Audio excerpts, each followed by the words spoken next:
అత్తమ్మ వాటర్ తీసుకొచ్చాను. లోపల పెట్టు బిడ్డ.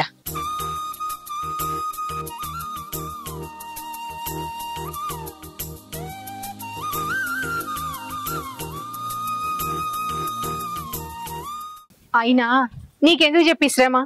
ఆటోనికి చెప్తే ఆడేసిపోను కదా. అత్తమ్మ ఆటో వాడు వస్తాడు రాడు, నువ్వు మళ్ళీ వాటర్ గురించి అంత దూరం వెళ్తావు. నీకెందుకు అత్తమ్మ ఈ శ్రమ? ఏ పనైనా చేసి పెట్టడానికి నేను ఉన్నా కదా. నువ్వెంత మంచోనివి, నీ పని చేసుకుంటూ కూడా నా పనులు కూడా చేసి పెడుతున్నావు. సరే అత్తమ్మ నేను వస్తా.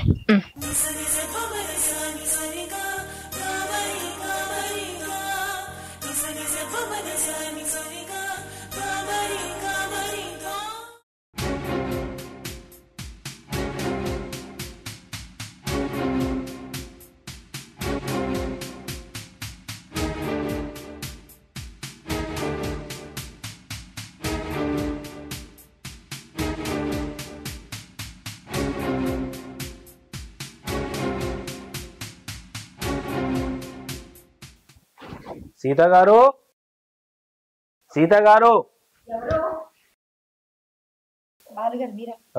కూర్చోండి. బాగున్నారా అండి? బాగున్నారండి, మీరు మంచిగున్నారా? మంచిగున్నాను. ఏం లేదు, మన ల్యాండ్ ఇష్యూ ఉండే కదా, అది నిన్న ఎంఆర్ఎఫ్ లో మాట్లాడినా. అది రేపటి వరకల్లా పూర్తి పని అయిపోయేటట్టుంది. అవునా, చాలా సంతోషం అండి. మీ మేలు ఈ జన్మలో మర్చిపోలేదు. మా ఆయన దుబాయ్ వెళ్ళక ముందు ఆ భూమి కోసం తెగ ఆరాట పడేటోడు. ఆయన దుబాయ్ వెళ్ళినా కూడా ఆయన ఫ్రెండ్ గా మీరు ఈ పని చేసి పెట్టేది. చాలా థ్యాంక్స్ అండి, చాలా థ్యాంక్స్. ఈ మాత్రం దానికి థ్యాంక్స్ ఎందుకండి? పర్లేదు. దుబాయ్కి పోకముందుకు వాడు నాకు చాలా హెల్ప్ చేసిండు. ఇక్కడ నేను ఎన్నో ఆపదలు ఉన్నప్పుడు అన్ని ఆదుకున్నాడు. ఈ మాత్రం పని చేయడానికి నాకు పెద్ద సమస్య ఏం కాదు. వాడు నా బెస్ట్ ఫ్రెండ్ కదా, ఈ మాత్రం చేయకపోతే ఎలా? సరే గాని మీ ఇంటికి ఒక అబ్బాయి వచ్చి వెళ్తున్నాడు అప్పుడప్పుడు చాలా సార్లు. ఎవరతను? అతనా అండి? మా చుట్టాల అబ్బాయి. నాకు వరుసకి అల్లుడు అవుతాడు. అవునా? ఈయన ఉన్నాడు కదా, అప్పుడప్పుడు నాకు ఏమన్నా బయట నుంచి కావాలంటే వాడే తెచ్చి పెడుతుంటాడు. ఇలా చెప్తున్నాను ఏమనుకోకండి సీత గారు. ఈ రోజులు మంచిగా లేవు, ఎవరిని నమ్మడానికి లేదు కాబట్టి ఎవరిని అంతగా నమ్మకండి. మీరు జాగ్రత్తగా ఉండమని చెప్తున్నాను. నేను ఏం చెప్తున్నాను మీకు అర్థమైంది అనుకుంటా. అర్థమైందండి, చాలా థ్యాంక్స్. కానీ మీరు అనుకున్నట్టు వాడిని చెడ్డోడు కాదు, చాలా మంచోడు. నేను ఇబ్బంది పడద్దని వాడి పనులు కూడా పక్కన పెట్టి నా పనులన్నీ చేసి పెడతాడు. అయినా వాడిని చిన్నప్పటి నుంచి చూస్తున్నా, నాకు తెలియదా? మీరేం టెన్షన్ పెట్టుకోకండి. అది కాదండి సీత గారు, మీరు ఒంటరిగా ఉండే బదులు మీ తమ్ముని వాళ్ళ ఇంటికాడ ఉండొచ్చు కదా. మా ఆయన మీతో చెప్పిండో లేదో నాకు తెలియదు, కానీ మా తమ్ముడు వాళ్ళకి మాకు కొన్ని కారణాల వల్ల మాటలు లేవు, అందుకే అక్కడికి వెళ్ళట్లేదు. సరేనండి, నేను చెప్పాలనుకున్నది చెప్పాను. మీరైతే జాగ్రత్తగా ఉండండి, సరేనా? సరే, వస్తానండి.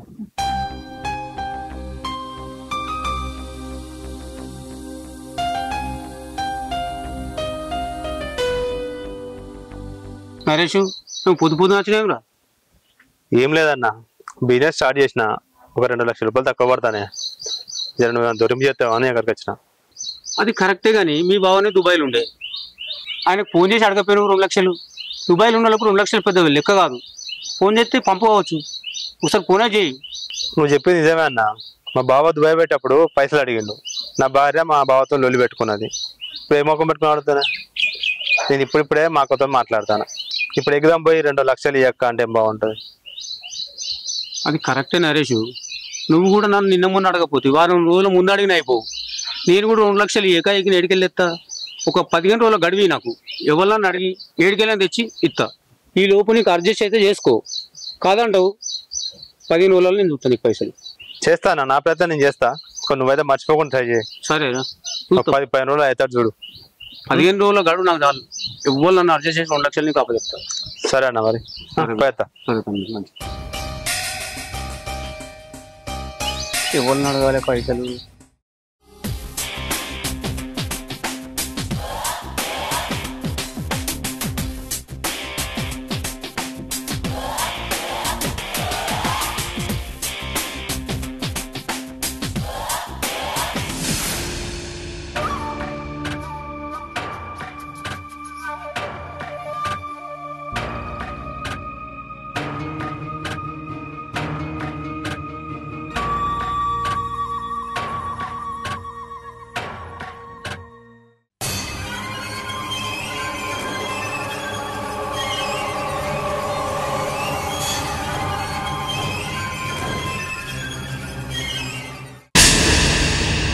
ఏంద్రా నువ్వు ఇటు వచ్చినావు? మటన్ తీసుకొచ్చినా అని చెప్దామని వచ్చిన అత్తమ్మ. మరి మటన్ తీసుకొచ్చి అక్కడ పెట్టినవేంది? మటన్ తీసుకొచ్చినా అని చెప్పడానికి దగ్గరకు వచ్చిన అత్తమ్మ. మరి లోపల పెట్టాలా? ఏం వద్దులే, నేను పెడతా గాని ఒక్కదాన్ని ఆ మటన్ అంతా ఏం తింటా చెప్పు. అందుకే ఇవాళ నాతో పాటు నువ్వు కూడా తింది కదా. నువ్వు వండి పెట్టా అత్తమ్మ, నేను బయటికి వెళ్ళి వస్తా. నువ్వు ఎప్పుడు అట్లనే అంటావు, ఏదో పని ఉందని బయటికి పోతావు, మళ్ళీ రాని రావు. మటన్ గురించి అయితే నేను తప్పకుండా వస్తా. చూస్తాగా.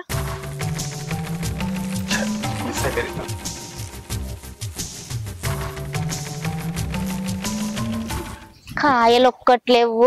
మొన్నటి దాకా గంతగానం ఉండే ఎవరు తెంపుకోపోయిల్లో అడగకుండా పట్టుకొని పోదామంటే ఒక్కటి రెండే ఉన్నాయి కదా చెట్టుకు. కాయలన్నీ చిన్న చిన్నగా ఉన్నాయి. పెద్ద కాయలన్నీ ఎవరు తెంపుకోపోయిల్లో ఏమో. ఒక్కరోజు ఇంటికాడ లేకపోతే ఎవరో వస్తారు, ఏదేదో తెంపుకొని పోతారు చెట్ల మీద చేతులేసి. అడగకుండానే తీసుకుపోయిల్లు కాయలన్నీ. ములక్కాయలు ఉన్నాయేమో అని చూస్తానా, లేనే లేవు, చిన్నగా ఉన్నాయి. అవును, నువ్వు పోయిన పని ఏమైంది? పైసలు అయినాయా? శంకరనం కలిసిన ఒక 2 లక్షలు కావాలంటే 15 రోజులు ఆగాలంటాను. మరి ఎట్లా? ఇంకెక్కడ నన్ను అడిగి చూడకపోయినావు ఎవరినన్నా? నిన్నటి నుండి అదే ప్రయత్నంలో ఉన్నా. ఎంతమంది అంటే అదే చెప్తాను, ఇంకెంతమందిని అడగాలి? పైసలు ఏడ దొరుకుతలేవంటే ఎట్లా మరి? ఇప్పుడు ఆ 50,000 పొడగొడతావే ఏంది? బిజినెస్ అని చెప్పి నువ్వే పెట్టితివి. 50,000 ఆల్రెడీ పెట్టుబడి పెట్టినావు. ఇప్పుడు ఆ 2 లక్షల గురించి 50,000 పొడగొడతావా? ఎట్లా నన్న గట్టి ప్రయత్నం చేయి. ఇప్పట్లో పైసలు అయ్యేటట్లేవు, ఆ బిజినెస్ ఏదో ఆపేద్దాం. ఇంత దూరం వచ్చినాక బిజినెస్ ఆపేయడం ఎందుకు? ఇగో మీ అక్కని అడుగుదాం. ఏంది ఏ ముఖం పెట్టుకుంటాం మా అక్కని? మా అక్క ఇంటికి వచ్చి మా బాబు దుబాయ్ పోతాను పైసలు ఆడితే మస్తు రోజులు పెట్టుకొని తిడుతుంది. ఇప్పుడు ఏ ముఖం పెట్టుకొని పోయి అడగాలి? అప్పుడు ఏదో తెలియక ఆవేశంలో అన్న, పైసలు లేవక్క, ఏదో నాకు తోచినట్టు మాట్లాడినా, నువ్వు జరేం అనుకోకు, మనసులో పెట్టుకోకు. ఇప్పుడు అయితే మాకు ఒక చిన్న సాయం చేయక్క, ఇంకెవరు మాకైతే చెప్పక్క అని ఏదో అట్లా బుర్రగిచ్చి మాట్లాడదాం. జర నువ్వు మాట ఇంటది కదా, నువ్వే పోయి అడగరాదు. అప్పుడు సాయం కోరి ఇంటికి వస్తే ఎక్కలేని మాటలు మాట్లాడి పంపితే దాని అవసరం పోయాడు ఏమనాలి? అప్పుడు ఏదో తెలియక మాట్లాడినా ఒప్పుకుంటా కదా ముందట. నువ్వైతే చిన్నగా మాట్లాడి చూడు, లేదా ఇద్దరం కలిసిపోదాం. నేనైతే కాదు కానీ నువ్వు పోయి మాట్లాడు, నేను వస్తా. అగో నా ఎన్నుకోచుడు ఏంది? ఇద్దరం కలిసే పోదాం పా. సరేపా. చెల్లె చెల్లె ఉన్నావారా? అన్నా మంచిగా ఉన్నావా? మంచిగా ఉన్నావా? ఏందన్నా ఇట్లా వచ్చినావు? ఇగో బాగా డబ్బులు ఇచ్చిండ్రా నాకు, కొన్ని అవసరం ఉండగా డబ్బులు ఇచ్చిపోదామని వచ్చిన. చెల్లె ఇంటికాడ ఒకనే ఉంటున్నావుగా, మరి బాగా ఎప్పుడైనా ఫోన్ చేస్తున్నారా? చేస్తాడన్నా, ఇంట్లో ఒక్కదాన్ని ఉంటానని ఆయనకు కూడా అదే రంది. రోజు చేస్తాడు, ఏదైనా పని ఉంటేనే, ఎప్పుడైనా 2 రోజులకోసారి చేస్తాడు. చెల్లె నేను ఒక మాట అంటే ఏమనుకోగా, నువ్వు ఇంట్లో ఒకనే ఉండే వాళ్ళు తమ్ముతో ఉంటే ఇంద్రా ఇంటికి పోయి. ఒక్కదాన్ని ఉండాలి నాకు మాత్రం ఎందుకు ఉంటదన్నా? కాకపోతే వానికి మాకు మాటలు లేవన్నా. ఈయన దుబాయ్ పోయే ముందు పైసలు అవసరం ఉండే, పోయి వాడిని అడిగితే మా మరదలు ఇష్టం వచ్చినట్టు మాట్లాడింది, ఈయనని అవమానించింది. 2-3 మాటలు కూడా ఇచ్చిపెట్టింది అనుకో. ఇక అప్పటి నుంచి మాకు వాళ్ళకు మాటలు లేవు. అందుకే మా తమ్ముడే ఎప్పుడైనా నన్ను నచ్చి చూసిపోతా ఉంటాడు. సరే చెల్లె, పైల బాగా చెప్పు డబ్బులు ఇచ్చిందని. సరే అండి, వేస్తారా?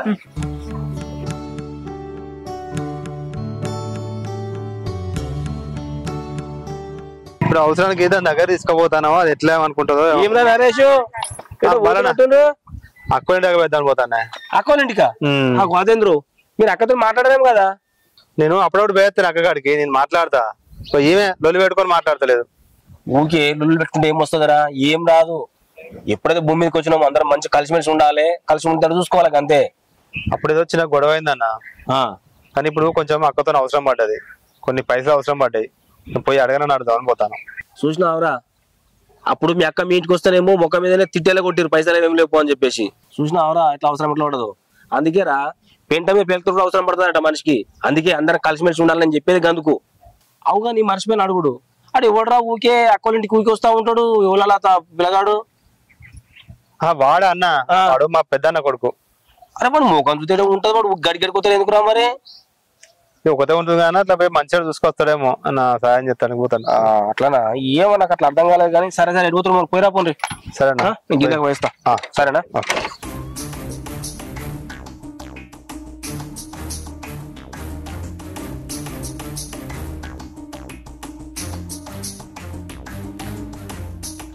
అక్క అక్క తమ్ముడు నువ్వా?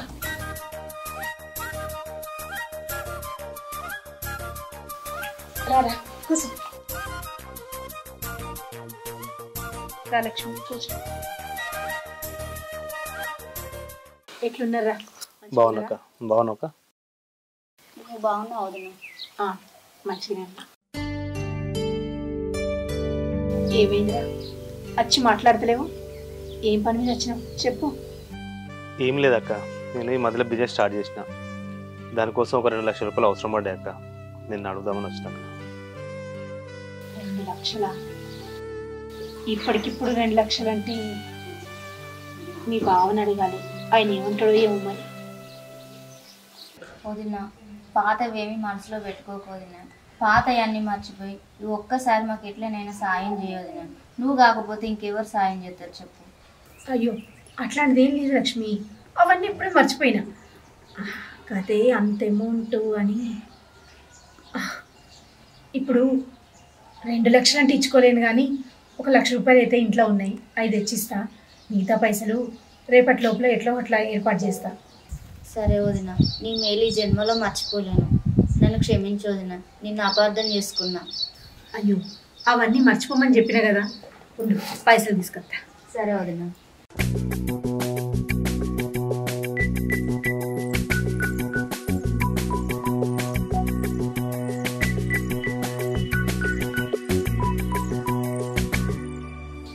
ఇదిగోరా మిగతా పైసలు మీ బావని అడిగి ఎట్లా అట్లా రేపు ఏర్పాటు చేస్తారా? చాలా థ్యాంక్స్ అక్క. ఈ డబ్బుల కోసం చాలా మంది అడిగాను కానీ ఎవరు సహాయం చేయలేదు. ఆఖరికి మళ్ళీ నువ్వే చేస్తాను. కానీ అయిన వాళ్ళకి సాయం చేద్దారని తెలిసి వస్తుంది. నన్ను క్షమించు వదినా. అరే చెప్పినా కదా, ఇది ఏం మనసులో పెట్టుకోకు. ఇంపట్లాగే మంచిగా ఉన్నా, అదే చాలు. సరే అక్క. సరే వదినా, వెళ్ళొస్తాను. సరే జాగ్రత్త.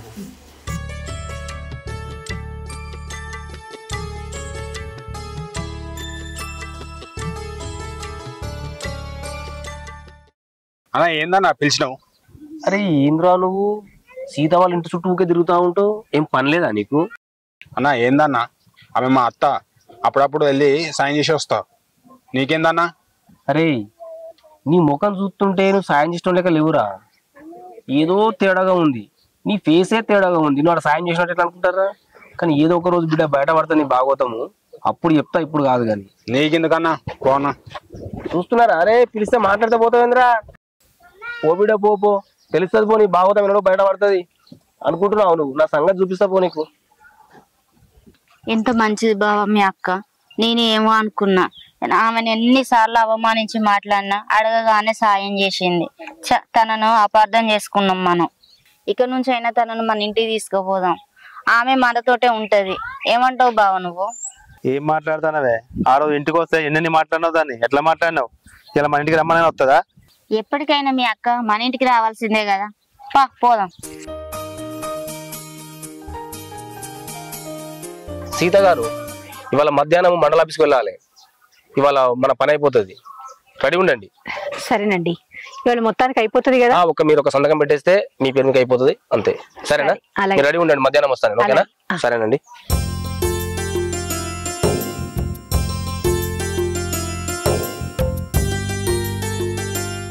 హలో చెప్పురా. ఇంకా వాళ్ళు నాకేం చెప్పలే కదా మరి. సరే నేను మాట్లాడతలే ఆ విషయం గురించి. ఓకే. మీ అక్క వాళ్ళ ఇంటికి పోయొద్దాం రా. మాకు కావాలింటికా? మాకు కావాలింటికి ఎందుకు? ఆమె నిన్న పోగానే అడగగానే పైసలు ఇచ్చింది. ఇప్పటికైనా ఆమెను ఒప్పించి మన ఇంటికి తీసుకొని వద్దాం. ఇప్పుడు నువ్వు పోయి రమ్మనగానే మాకు వస్తుంది అనుకుంటానా? ఏదో నిన్న పోగానే అడగానే అప్పుడంటే పైసలు ఇచ్చింది అంటే పైసలు తీసుకున్నా అని చెప్పి రానగానే వస్తుందా? ఆ రోజు ఏదో అన్న ఆవేశం మీద నేను ఎట్లా అట్లా బతిలాడుకుంటా కదా. నువ్వైతే రారాదు. నువ్వు రమ్మంటే నేను ఎంబడి వస్తా, కానీ అక్కతోనైతే నేనేం మాట్లాడను. నువ్వేం మాట్లాడి ఒప్పించుకొని తీసుకొచ్చుకో. నేనే బతిలాడుకుంటా, ఆమెకు నేనే నచ్చ చెప్పుకుంటా. నువ్వైతే రా నా ఎంబడి. సరేపా.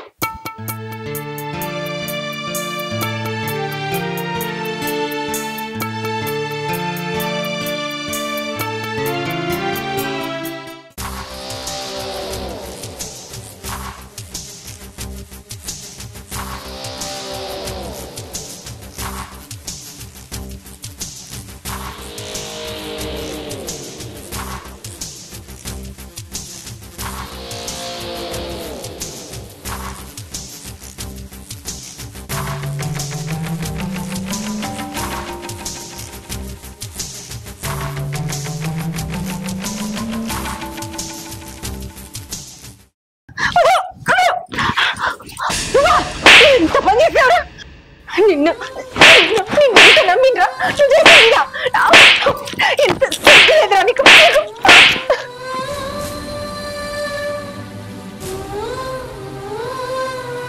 అరే నిన్నెంత నమ్మినరా, సొంత బిడ్డ లెక్క చూసుకున్నా కదరా, కానీ నువ్వు వచ్చి చేసే పనిదా? సారీ అత్తమ్మ, క్షమించు. సీత గారు ఆగ్రా, ఏమైంది? ఏం చేసినవరా? ఏం చేసినవరా? సీత గారు ఏం చేసినవరా? ఏం చేసినవరా? నేను అప్పుడే అనుకున్నారా నీ కోసము, నీ బ్యాగ్ ఎక్కడ నేను అప్పుడే అనుకోలేదు. ఏమైంది వదినా? సీత గారు ఏడుస్తున్నారు. ఏం లేదు, వాడిని వదిలేయండి, నువ్వు పోరా. ఏమని చెప్పక? ఏమన్నావురా? ఏమన్నావురా? ఏమన్నావురా? బాలుగారు మీరు చెప్పినా కూడా వాడిని వెనకేసుకొచ్చిన, వాడు చాలా మంచోడని. కానీ మీరు అన్నట్టుగా వాడిది సరైన బుద్ధి కాదు. సీత గారు నేను మీకు ఆ రోజే చెప్పాను, అందరిని ఎక్కువగా నమ్మొద్దండి, మీ జాగ్రత్తగా ఉండాలని చెప్పి. అవునండి, మీరు చెప్పినా నేను వినలే. వాడు మంచోడని చెప్పి వెనకేసుకొచ్చిన, కానీ వాడి బుద్ధి ఇట్లాంటిదని నేను అసలు ఊహించలే. ఛీ! అరే నువ్వు మాకు దగ్గర చుట్టానురా, నమ్మి ఇంట్లోకి రానిస్తా నువ్వు చేసే పని ఇదా? ఏదో దగ్గరని కదా అని ఇంట్లోకి రానిస్తే ఇంట్లోకి తెగిస్తావా? ఛీ ఎదవా. వదినా ఇదంతా జరగడానికి మేము కూడా ఒక విధంగా కారణమే. ఇప్పటికైనా మాతో కలిసి ఉండడానికి రావదినా. అప్పుడు ఏదో కోపంలో నేను మా ఇంటికి రానియలేదు. రావదినా, వెళ్ళిపోదాం. అవునక్క, లక్ష్మి చెప్పింది కూడా నిజమే. మినిమం అయితే కరెక్ట్ గా ఉంటే నువ్వు ఇలా ఉంటారు, ఇక్కడ ఉండాల్సిన అవసరం లేకపో. బాబా దువా పోయినాక తీసుకెళ్ళి దగ్గర పెట్టుకుంటే అయిపోయేది. ఇవాళ ఇదంతా జరిగేది కాదు. రే సీత గారు, ఇలాంటి వాడిని ఊరికే వదిలిపెట్టకూడదు. నేను ఖచ్చితంగా పోలీస్ స్టేషన్ వేసి కొట్టిపియాలి. లేకపోతే వీడు ఇంకా బయట ఆడవాళ్ళ మీద కూడా అగాత్యం చేసే రకమునుడు. వద్దులేండి బాలుగారు, వాడి పాపని వాడు పోతాడు. ఎందుకు వదినా అంత పెద్ద తప్పు చేసిన వదిలిపెట్టమంటాళ్ళు? మనకు శిక్ష పడాలి.